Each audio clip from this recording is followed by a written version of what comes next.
Bismillahirrahmanirrahim. Assalamualaikum warahmatullahi wabarakatuh. Gimana kabarnya adik-adik pada pagi hari ini? Sudah sehat? Sudah sarapan? Untuk pelajaran kita pada pagi hari ini, materi kita adalah sumber daya alam. Ya, sebelum kita masuk ke materi, lebih baiknya atau lebih barokahnya kita awali dengan berdoa dulu. Berdoa dalam hati ya.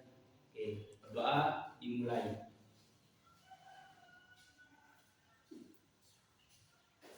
Berdoa selesai. Oke, langsung saja ya.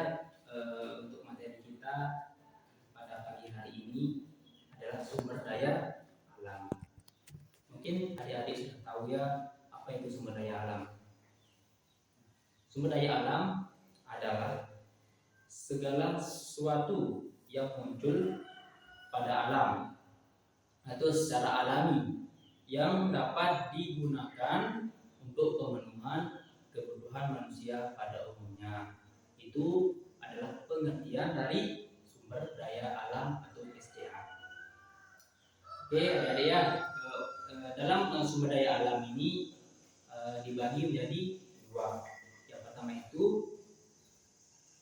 komponen biotik.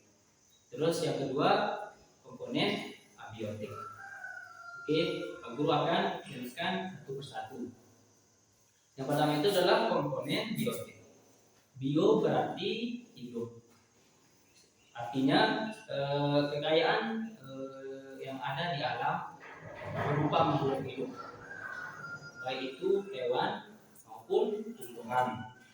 Itu adalah komponen biotik atau hayati. Terus yang kedua komponen abiotik atau non hayati. Abio berarti benda mati.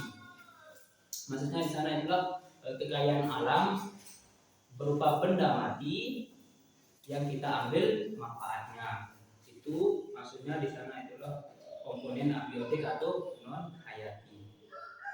Mungkin siapa yang tahu contoh dari komponen abiotik atau non hayati? Nggak tahu ya. Di sana itu adalah sinar matahari. Nah, kita ambil manfaatnya. Apa dulu manfaatnya dari sinar matahari? Misalkan pakaian kan, menjemur pakaian gitu manfaatnya. Sinarnya itu kan bisa kering pakaian kita. Terus apalagi logam, air, tanah, itu kan lebih banyak lagi. Nggak bisa kita hitung satu per satu. Oke, kita lanjut ya adik-adik. Yang kedua itu adalah klarifikasi sumber daya alam berdasarkan sifat. Yang pertama ada dua bagian di sana itu. Yang pertama itu adalah sumber daya alam yang dapat diperbaharui. Yang kedua sumber daya alam yang tidak dapat diperbaharui. Oke, adik-adik ya saya akan menjelaskan satu persatu. Yang pertama itu sumber daya alam yang dapat diperbaharui. Maksudnya kalau kita menggunakan secara terus-menerus, dia tidak akan habis atau benda itu produk itu yang tidak akan habis. Contohnya seperti apa?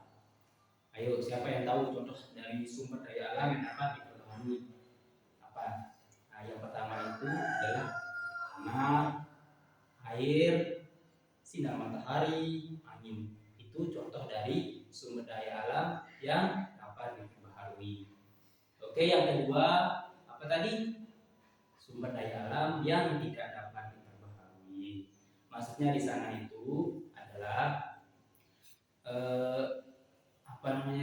kalau kita menggunakannya secara terus-menerus itu akan habis atau akan punah. Nah, gitu ya. Siapa tahu contohnya dari sumber daya alam yang dapat diperbaharui. Contohnya di sana itu adalah seperti minyak, besi, tembaga, perak, emas, dan lain-lain.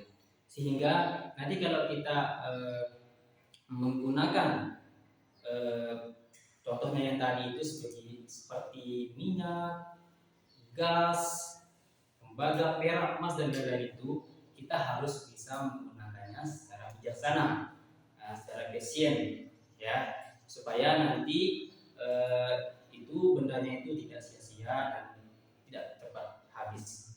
Itu ya adik-adik. Terus yang terakhir, sana itu adalah pemeliharaan dan pengembangan lingkungan hidup. Yang pertama adalah memanfaatkan sumber daya alam dengan efisien dan hati-hati, misalnya tanah, air, dan udara.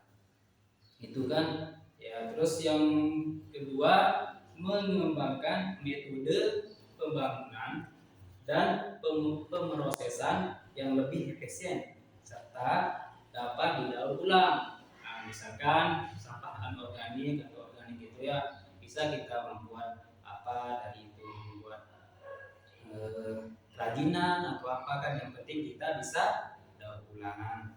Oke, supaya nanti sampah-sampah anorganik atau organik itu tidak sia-sia, atau kita bisa buatlah kerajinan atau apa yang bisa kita jual yang supaya ada hasilnya gitu kan ya.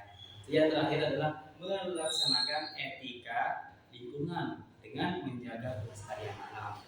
Oke, berarti adik-adik harus bisa harus membuang sampah pada tempatnya. Itu adalah menjaga, berarti menjaga, kita harus menjaga kebersihan kita di rumah kita masing-masing, di lingkungan kita dan di desa pada umumnya ya. Nah, kita harus menjaga kebersihan, jangan suruh orang tuanya menebang pohon sembarangan ya. Nah, nanti itu banyak gejala-gejala atau musibah yang kita dapat nanti, misalkan banjir, longsor itu kan. Itu terus intinya kita harus jaga dah kebersihan di rumah kita masing-masing, baik itu tempat sampahnya, terus tempat sampah maupun di luar. Oke, cuma itu ya materi kita pada pagi hari ini tentang sumber daya alam dan jenis-jenis dan cara pemanfaatannya, supaya kita sebagai siswa-siswi ini atau selebihnya Pak Guru ya bisa kita mengaplikasikannya di desa kita atau di lingkungan kita setempat. Oke, cuma itu dari Pak Guru. Semoga adik-adik bisa masuk ya pelajaran yang saya sampaikan tadi, dan kita tutup pembelajaran kita pada pagi hari ini dengan sama-sama melafazkan kalimat alhamdulillah. Alhamdulillahirobbilalamin. Sekian dan terima kasih. Wassalamualaikum